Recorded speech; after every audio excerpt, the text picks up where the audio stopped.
I am Pavagada Manjunath, lecturer in physics. In this video clip, I am going to discuss projectile motion. Consider a body. This body is under the action of gravitational force. The gravitational force acts on it always downwards. So this is horizontal direction and this is vertical direction.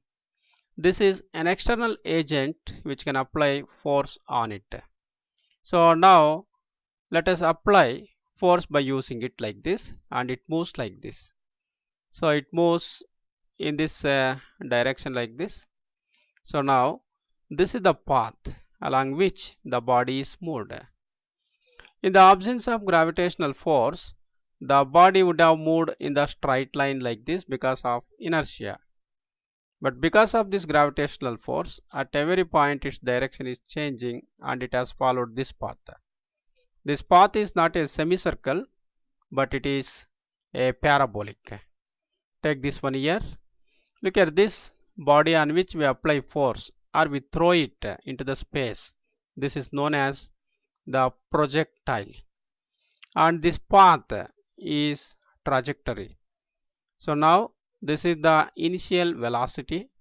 The angle between this initial velocity and the horizontal is represented by theta.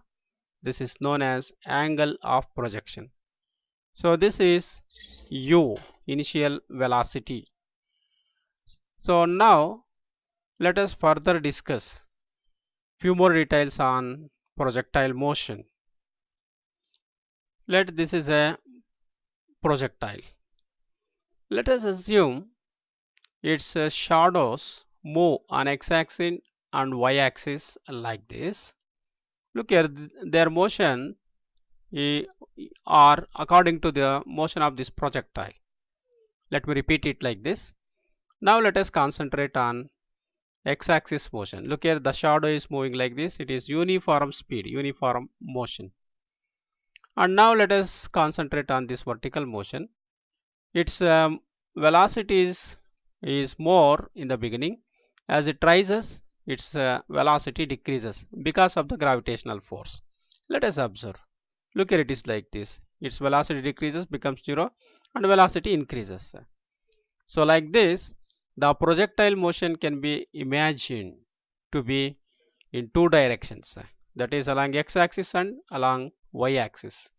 Therefore, we can say projectile motion is combination of two motions, one along x-axis and another along y-axis. Now this external agent applies force on the body in vertical direction. It is like this. Look here, the body moves and it comes down.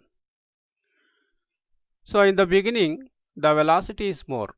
As it rises up, velocity decreases. This is because of this gravitational force. This is opposite to the direction of motion of this body in the beginning. And in the next half cycle, it is in the same direction. Let us observe it once again. Look here, it is like this. It is moving. Here it becomes 0. Velocity becomes 0.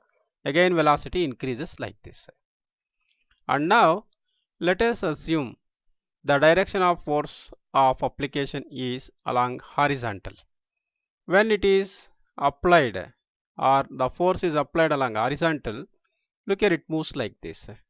It moves without change in velocity with uniform motion.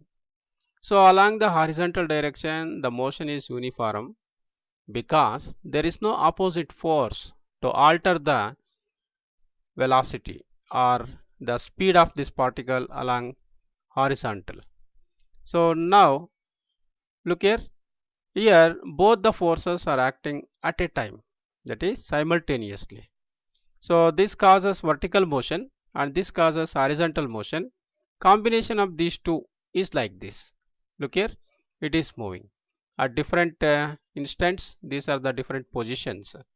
So look here, this is the parabola and it is nothing but projectile motion. Therefore, the combination of both horizontal motion and vertical motion is known as the projectile motion. We can divide the projectile motion into two components, one along x-axis and another along y-axis. Along x-axis it is called x component, and along y-axis it is called y component. So this is how a projectile motion can be assumed in order to understand it easily. So now this is non-uniform motion, that is vertical motion is non-uniform or horizontal motion is uniform.